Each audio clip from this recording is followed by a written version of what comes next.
आज हम YouTube channel पर एक नया कंटेंट लेकर आए हैं। Characteristic of first order reaction, प्रथम कोटि अभिक्रिया के अभिलाक्षणिक गुण कौन कौन से हैं। पहले वाले वीडियो में हम आपको बता चुके हैं फर्स्ट ऑर्डर रिएक्शन क्या है, फर्स्ट ऑर्डर रेट कांस्टेंट क्या है, फर्स्ट ऑर्डर रेट इक्वेशन क्या है। आज उसी के बारे में हम बताने जा रहे हैं मेन कैरेक्टरिस्टिक्स क्या है। फर्स्ट ऑर्डर रिएक्शन के रेट कांस्टेंट वेग स्थिरांक की इकाई कैसे निकालते हैं, ध्यान दीजिए। के की इकाई यूनिट, ये सामान्य फॉर्मूला है। एल दिख रहा है आपको, n-1 मोल 1 - n s की पावर -1। यहां जो n है वो नंबर ऑफ कोटि है। चूंकि यहां n 1 है, प्रथम कोटि है, इसलिए n का मान क्या हमने रख दिया 1।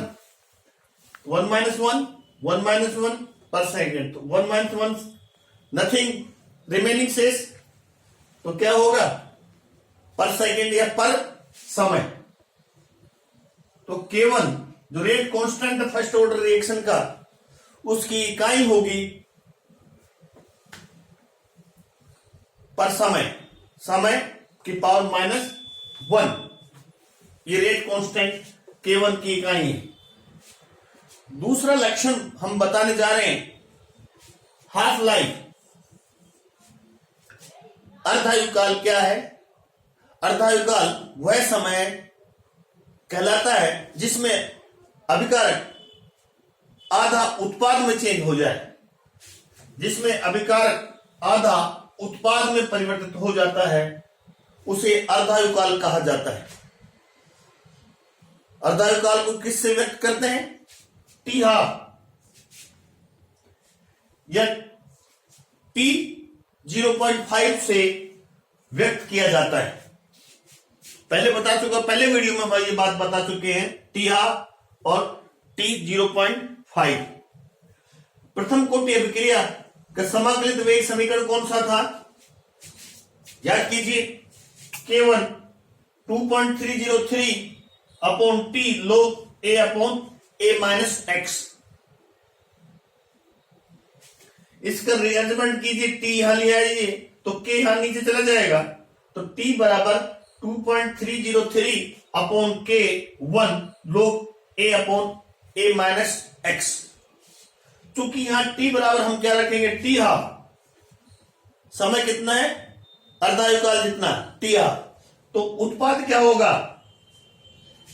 अभिकारक की प्रारंभिक सांद्रता का आधा बन जाएगा, a/2 होगा, उत्पाद ये होगा। तब पुट द वैल्यू, टी की जगह हमने रख दिया टी हाफ और x की जगह रख दिया a/2। ये मान रख दिया हमने, टी की जगह टी हाफ और x जो उत्पाद बना वो a/2। तब इसको सोल्व करेंगे, या टी हाफ बराबर 2.303 अपॉन K1 log 2। यदि इसको निकालेंगे तो क्या आएगा log 2, और log 2 का मान होता है 0.3010। 0.3010 वो log 2 का मान होता है, हमने ये मान रख दिया। अब टी हाफ बराबर निकलेगा, इसका क्या सॉल्यूशन करेंगे, इनको मल्टीप्लाई करेंगे तो 0.693 upon K1, 0.693 upon K1 T half बराबर।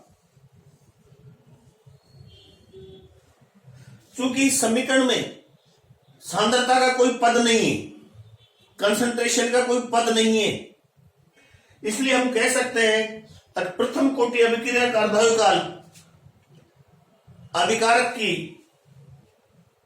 प्रारंभिक सांद्रता पर निर्भर नहीं करता है।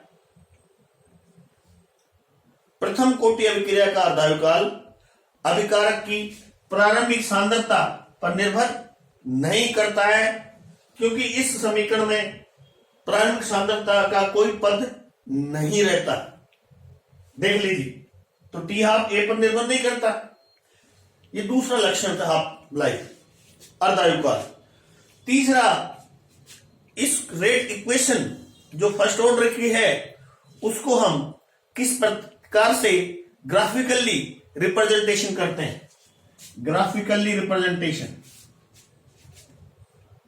क्लियर।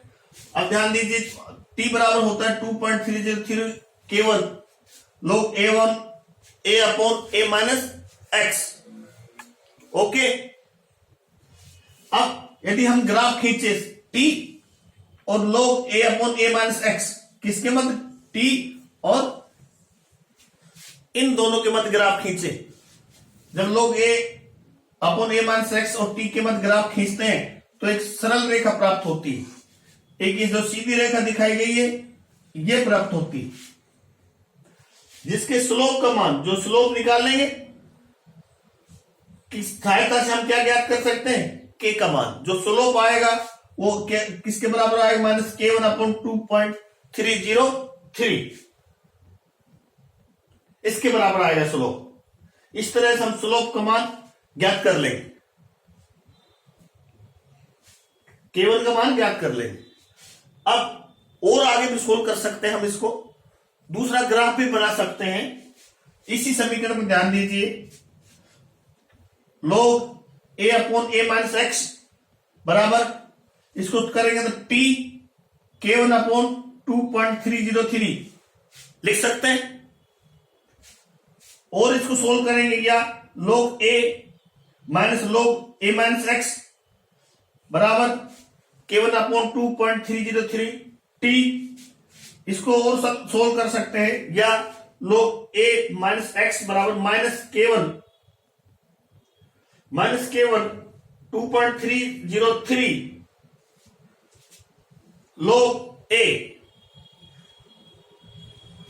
उसके यदि हम ग्राफ खींचे log A माइनस एक्स और T के मध्य, log A माइनस एक्स और T के मध्य हमने जो ग्राफ खींच रखा है, तो हमें क्या प्राप्त होगा? एक सरल रेखा प्राप्त होगी। लेकिन वो सरल रेखा क्या होगी? वो एक तरह से ऋणात्मक सरल रेखा प्राप्त होती है। सरल रेखा y बराबर mx प्लस c, इस तरह गणितीय सरल रेखा प्राप्त होती है।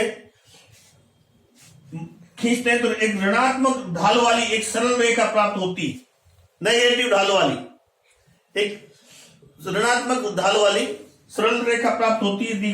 देख लीजिए दिस, जिसका ढाल, जो ढाल होगा वो क्या होगा? इसके बराबर होगा माइनस K1 अपॉन 2.303, और जो इसका इंटरसेप्ट होगा, अंतःखंड, वो किसका मान देगा? A का मान देगा। इस प्रकार से हम इस ग्राफ की सहायता से भी K1 का मान ज्ञात कर सकते हैं, मतलब वेग स्थिरांक, रेट कांस्टेंट का मान। और इस ग्राफ की सहायता से भी हम प्रथम कोटि अभिक्रिया के वेग स्थिरांक की गणना, कैलकुलेशन आसानी से कर सकते हैं। समझ लीजिए अच्छी तरह से। जो स्टूडेंट एक एक डेढ़ घंटे में समझ में नहीं आता ये टॉपिक, हम आपको 10-15 मिनट में समझा देते हैं। क्लियर? देख लीजिए आप, देखिए आप, इकाई बताइए, फिर हाफ लाइफ बताया हमने। अर्धायुकाल किस तरह से प्रारंभिक सांद्रता पर निर्भर नहीं करता है, और ग्राफिकल रिप्रेजेंटेशन देख लीजिए।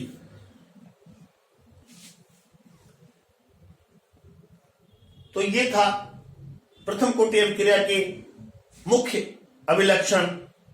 3 कैटेगरी में बांटा हमने, K1 की यूनिट, दूसरा हाफ लाइफ अर्धायुकाल, और तीसरा हम किस तरह से ग्राफिकल रिप्रेजेंटेशन कर सकते हैं प्रथम कोटि अभिक्रिया का। अर्धायुकाल पूरी की पूरी रेट इक्वेशन को किस तरह से हम ग्राफ के रूप में प्रेजेंट कर सकते हैं, और ग्राफ की सहायता से किस तरह से हम K1 ज्ञात कर सकते हैं। Thank you very much, best of luck.